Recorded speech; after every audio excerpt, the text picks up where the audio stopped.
뜨거운 교회, 부르짖는 교회, 특히 은사 사역하는 교회들을 파헤치고 올가면서 결국은 이단으로 몰아세워 사역을 방해하고 교회 문을 닫게 하는 자들, 성령을 해방하는 이런 자들은 이 세상과 오는 세상에도 용서함이 없다고 하십니다.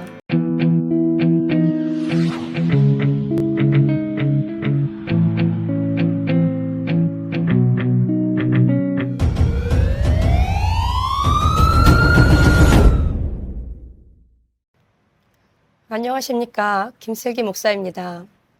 사람의 모든 죄와 회방은 사하심이 있지만 성령을 회방하고 거역하는 것은 용서받지 못할 죄입니다. 예수께서 눈 멀고 벙어리 된 자를 고쳐주시는 사역을 하시는데 바리새인은 이를 귀신의 능력을 힘입어 고친다고 주장하며 복음을 회방하고 예수가 그리스도이심을 증거하는 것을 방해하였습니다. 이때 예수께서 그들에게 하시는 말씀이 바로 성령 회방죄에 관한 말씀입니다.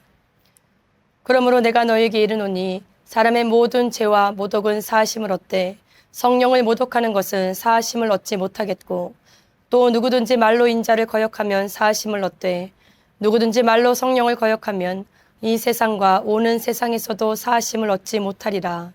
성령으로 사역하는 것을 이단이라 말하며 비방하는 자, 뜨거운 교회, 부르짖는 교회, 특히 은사 사역하는 교회들을 파헤치고 올가면서 결국은 이단으로 몰아세워 사역을 방해하고 교회 문을 닫게 하는 자들, 성령을 해방하는 이런 자들은 이 세상과 오는 세상에도 용서함이 없다고 하십니다.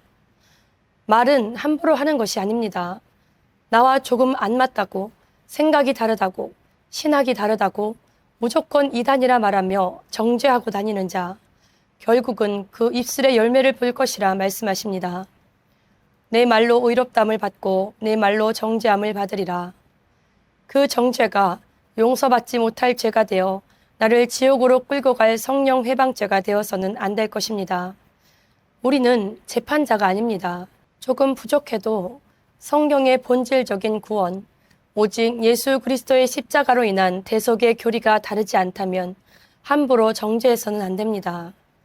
우리 인간의 생각은 한계가 있습니다. 하나님의 역사는 우리의 생각으로 제한될 수 없습니다. 그래서 우리는 항상 조심해야 합니다.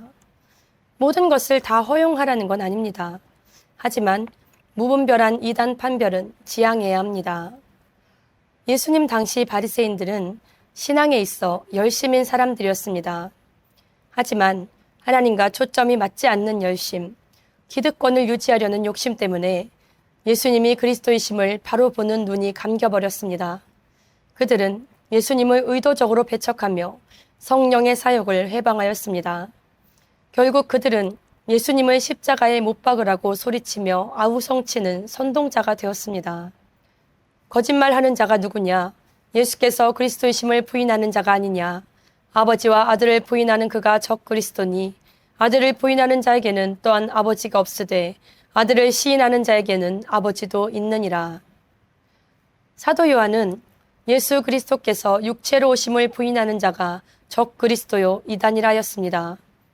예수를 시인하는 영은 하나님께 속한 것이며 아들을 시인하는 자에게는 아버지도 있다고 하였습니다.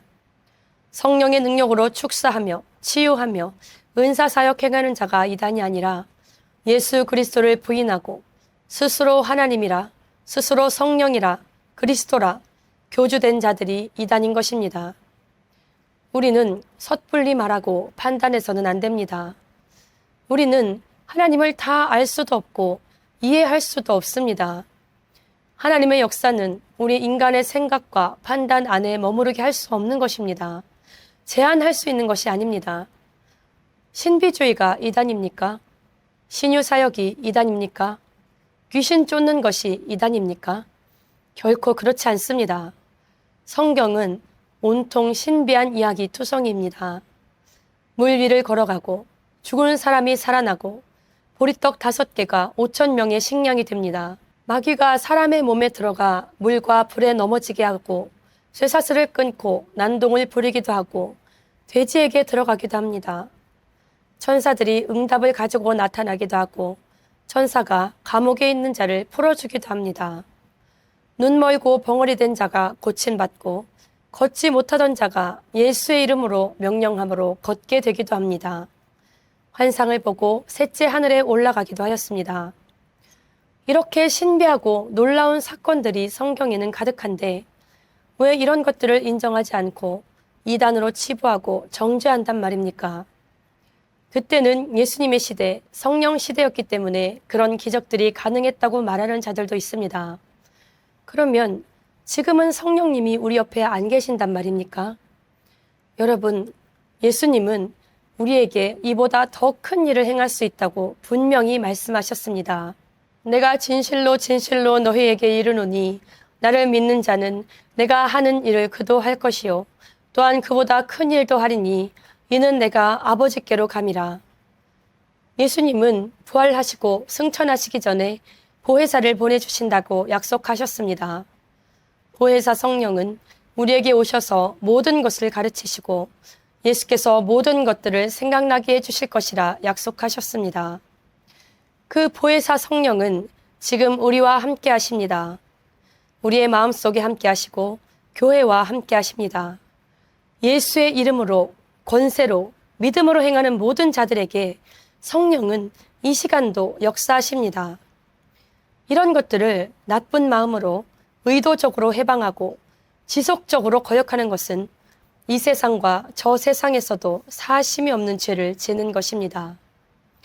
성경에는 속죄받지 못할 죄에 대하여 또 말하고 있는데 그것은 짐짓 짓는 죄입니다. 우리가 진리를 아는 지식을 받은 후 짐짓 죄를 범한 즉 다시 속죄하는 제사가 없고 오직 무서운 마음으로 심판을 기다리는 것과 대적하는 자를 태울 맹렬한 불만 있으리라. 모세의 법을 폐한 자도 두세 증인으로 말미암아 불쌍히 여김을 받지 못하고 죽었거든. 하물며 하나님의 아들을 짓밟고 자기를 거룩하게 한 언약의 피를 부정한 것으로 여기고 은혜의 성령을 욕되게 하는 자가 당연히 받을 형벌은 얼마나 더 무겁겠느냐. 너희는 생각하라. 짐짓은 헬라어 원어로 헤쿠시오스인데 고의로, 자진하여, 의도적으로 라는 뜻입니다. 죄를 범한 즉의 헬라어 원어는 계속적인 행위를 나타내는 현재 분사 하마르타논톤으로 계속해서 죄를 범하고 있다는 뜻입니다. 즉, 짐짓 죄를 범한 즉을 직역하면 고의적으로, 의도적으로 죄를 계속 범한다면 으로 해석할 수 있습니다. 이렇게 크고 무서운 죄가 어떤 것인지는 29절에서 설명하고 있습니다. 하나님의 아들을 밟고 예수의 피를 부정하고 성령을 욕되게 하는 죄를 고의적으로 계속 짓는 것은 속죄받을 수 없는 죄입니다. 이와 연결되는 구절이 히브리서 6장에도 나옵니다. 한 번 빛을 받고 하늘의 은사를 맛보고 성령에 참여한 바 되고 하나님의 선한 말씀과 내세의 능력을 맛보고도 타락한 자들은 다시 새롭게 하여 회개하게 할 수 없나니 이는 그들이 하나님의 아들을 다시 십자가에 못 박아 드러내놓고 욕되게 함이라. 성령에 참여한 바 되고 하나님의 말씀과 천국의 능력을 맛보고 타락한 자들에 대하여 기록하고 있습니다. 짐짓 짓는 죄가 성령을 욕되게 하였다고 표현하듯이 히브리서 6장에서는 하나님의 아들을 십자가에 다시 못 박아 현저히 욕을 보인 죄를 지었으므로 다시 회개하여 새롭게 될 수 없다고 기록하고 있습니다. 진리를 깨달았고 은사와 성령을 경험하고 내세의 능력을 체험하기까지 했는데 어떻게 타락할 수 있는 것일까요? 왜 도저히 돌아올 수 없는 지경까지 가는 것일까요?